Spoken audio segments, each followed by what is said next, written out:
Assalamualaikum, my name is Michelle Tayyab and welcome to Gohar Publishers. Our motto is redefining the geography of education through digital resources for conceptual learning. और आप जो है वो पढ़ रहे हैं Gohar social studies जो कि है क्लास 4 के लिए और हम हैं चैप्टर नंबर 5 पे। और आज जो है वो हम पढ़ने जा रहे हैं मेजर हमने 2 बॉडीज़ के बारे में पढ़ा था, एक लैंड बॉडी थी और एक ओशन बॉडी थी। और लैंड बॉडीज़ कितनी थी? 7 मेजर लैंड बॉडीज़ थी और 5 मेजर जो है वो ओशंस हमने पढ़े थे। आज उनको हम ब्रीफली डिस्कस करने जा रहे हैं, तो चलते हैं अपने टॉपिक की तरफ। जी हाँ, तो सबसे पहले जो है वो मेजर लैंड मैसेज कॉन्टिनेंट्स जिन्हें हम बड़े आजम भी कहते हैं, उसमें नंबर 1 पे है एशिया, दी लार्जेस्ट, यानी ये सबसे बड़ा जो है वो बड़े आजम है।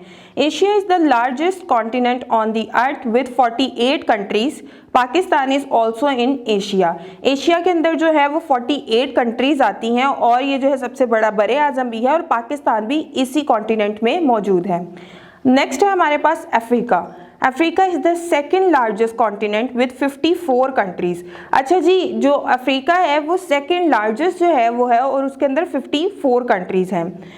इसके अंदर हम जो है वो एरिया भी देख रहे हैं, ठीक है। आपने ये नहीं देखना कि मिकदार इसके अंदर तादाद ज़्यादा है तो ये सेकंड पे क्यों आया है। बेसिकली एशिया में जो है वो हमारे पास एरिया काफ़ी ज़्यादा है। North America the third largest continent with 23 countries. अच्छा जी, थर्ड पे हमारे पास नॉर्थ अमेरिका है और उसके अंदर 23 कंट्रीज हैं। नंबर 4 पे हमारे पास South America is the fourth largest continent with about 14 countries. ये 4th नंबर पर है और इसके अंदर 14 कंट्रीज जो हैं वो आती हैं।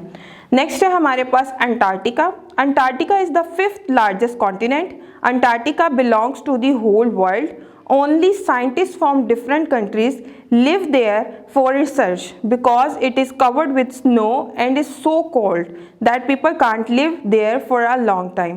अच्छा जी, अंटार्कटिका जो है वो तकरीबन पूरे जो दुनिया है उसमें फैला हुआ है और यहाँ पे ना सिर्फ साइंसदान रह सकते हैं रिसर्च के लिए, क्योंकि वहाँ पर सर्दी इतनी ज़्यादा होती है, यानी दर्जा हरारत इतना कम होता है कि वहाँ पर इंसान जो है वो ज़्यादा देर तक सर्वाइव नहीं कर सकते। और नेक्स्ट है हमारे पास Europe the 6th largest continent with 50 countries. अच्छा जी, यूरोप जो है वो 5वें नंबर पर है और उसके अंदर 50 कंट्रीज जो है वो आती हैं। 7th तो लास्ट है हमारे पास ऑस्ट्रेलिया और Oceania the smallest. Australia is the 7th and smallest continent with the 14 countries.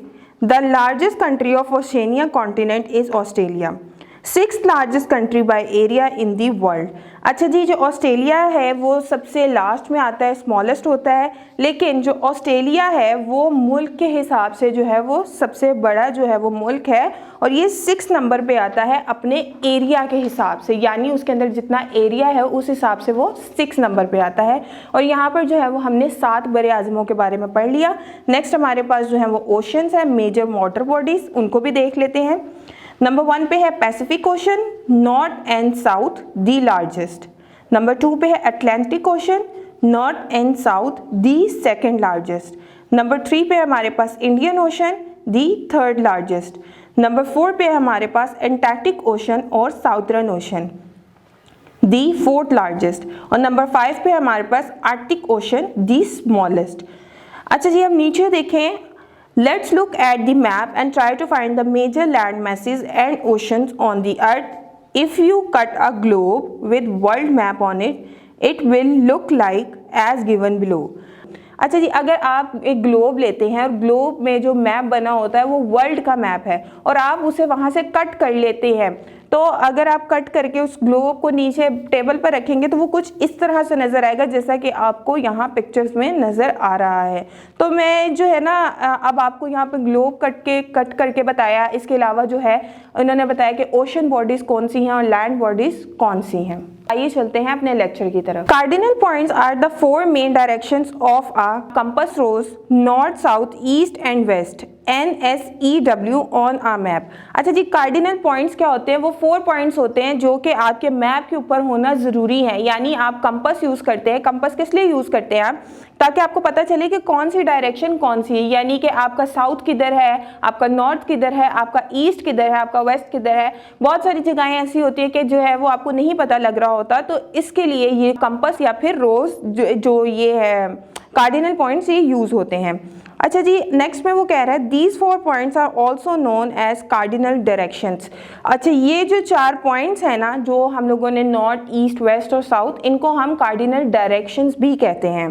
To find the direction of some place on the map, put the compass rose in the middle of the map and you can find the direction of a place easily. For example look at the map of Pakistan. अच्छा जी, वो कहते हैं कि अगर आपको कोई जगह ढूंढने में मुश्किल आ रही है, आपको नहीं पता कि अगर ये वाली कंट्री यहाँ पर मौजूद है या ये वाली सिटी यहाँ पर मौजूद है तो ये किस डायरेक्शन में जाएगी पाकिस्तान के, तो आप मैप के ऊपर जो है वो कंपास रखें और ये आपको डायरेक्शन बता देगी। यानी ये आपको बता देगी कि अगर आपने किसी भी सिटी में जाना है तो वो नॉर्थ में है, ईस्ट में है, वेस्ट में है कि साउथ में है। नेक्स्ट वो कह रहे हैं Peshawar is in the north of Pakistan. Peshawar जो है वो नॉर्थ में है पाकिस्तान के। Karachi is in the south of Pakistan. Karachi जो है वो पाकिस्तान के साउथ में है। Lahore is in the east of Pakistan. जो लाहौर है वो ईस्ट में है पाकिस्तान के। And Quetta is in the west of Pakistan. और कोयटा जो है वो वेस्ट में है पाकिस्तान के। We study about the key elements of map. Look at the given map and try to understand the bolts. अच्छा जी, हमने की पॉइंट जो हैं वो डिस्कस किए थे।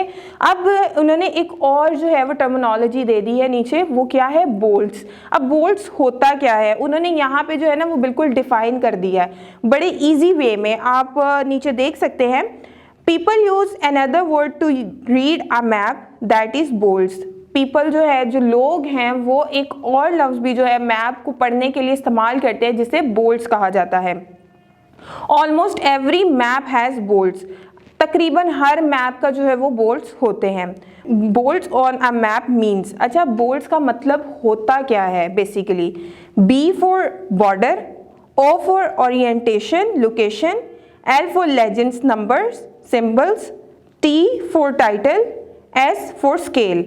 यानी कि सारी वो चीज़ें जो कि एक मैप में होनी चाहिए, यानी आपको पता होना चाहिए कि लोकेशंस कौन सी हैं, इसके अंदर जो सिंबल्स यूज़ हो रहे हैं वो कौन से हैं, इसका टाइटल क्या है, स्केल यानी कि डिस्टेंस क्या है इसके अंदर, और बॉर्डर। बॉर्डर क्या होता है, बॉर्डर जो होता है ना वो आपके मैप को ना लिमिटेड कर देता है। तो ये भी आपको बड़ा ध्यान रखना ज़रूरी है। आपने देखना है कि आप मैसेज ज़्यादा तो नहीं कर रहे, आपने थोड़ा सा भी मैच बढ़ाया ना तो वहाँ पर नक्शा पूरा ख़राब हो जाएगा और आप उस नक्शे को जो है वो फिर यूज़ नहीं कर सकते।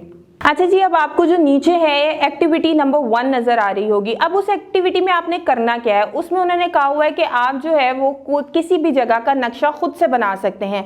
आप इसको और इजी कर लें, आप अपने घर से स्कूल तक का नक्शा बना सकते हैं। आपने पूरा पीछे पढ़ा है कि नक्शा किस तरह से बनाया जाता है, कौन कौन से की एलिमेंट्स होते हैं मैप को बनाने के लिए। आप उसको यूज़ करके जो है वो आप अपना मैप भी तैयार कर सकते हैं। यानी आप उसके अंदर सिम्बल्स ऐड करें, आप उसके अंदर लोकेटर ऐड करें, आप उसके अंदर जो है वो खूबसूरत सी डिज़ाइनिंग करें। लेकिन आपने देखना है, ध्यान रखना है कि बॉर्डर ज़्यादा नहीं होना चाहिए, आपकी जो लोकेटर्स हैं वो ऑन पॉइंट होने चाहिए, सिंबल्स आप अच्छे तरीके से दें। आप अपनी मेन जगहों के सिंबल्स दे सकते हैं ना, आपके करीब कोई भी जगह है, कोई स्टोर है तो आप स्टोर का सिंबल दे सकते हैं, कोई हॉस्पिटल है या कोई क्लिनिक है आप उसका सिंबल दे सकते हैं। ये थी एक्टिविटी नंबर 1। एक्टिविटी नंबर 2 में वो क्या कह रहा है, वो कह रहा है आप एक ग्लोब लें, आप कमरे की सारी लाइट्स को ऑफ कर दें। कमरे की सारी लाइट्स को ऑफ करने के बाद जो है वो आप एक टॉर्च जला लें और किसी जगह पे उसे प्लेस कर लें, किसी ऊंची जगह पर, और ग्लोब को जो है वो आप अपने हाथ में पकड़ के जो है ना वो टॉर्च के करीब लेकर जाएं और उसको वहां पर जाकर टॉर्च के आगे रोटेट करें। आप जैसे जैसे उसे रोटेट करेंगे तो आपको समझ आ जाएगी कि हमारी ज़मीन किस तरह से हरकत करती है। यानी उस जो आप ग्लोब की रोटेशन है वही हमारी ज़मीन की रोटेशन, और आपको समझ आ जाएगी कि दिन और रात किस तरह से होते हैं, क्योंकि साइड पर ग्लोब में रोशनी पड़ रही होगी वो ऑब्वियसली वहाँ पर दिन होगा, और जो पिछली साइड है वो डार्कर साइड है, ऑब्वियसली वहाँ पर रात होगी। तो मैं उम्मीद करती हूँ कि आपको जो है वो बड़ा मज़ा आएगा ये एक्टिविटीज़ करने में। बहुत ईजी सी एक्टिविटीज़ हैं और इतनी टाइम कंज्यूमिंग भी नहीं है, और जो है वो आपको ईजिली समझ भी आ जाएगी अपने पूरे लेक्चर की। तो मिलते हैं अपनी नेक्स्ट वीडियो में, तब तक अपना बहुत सारा ख्याल रखिएगा। अल्लाह हाफिज़।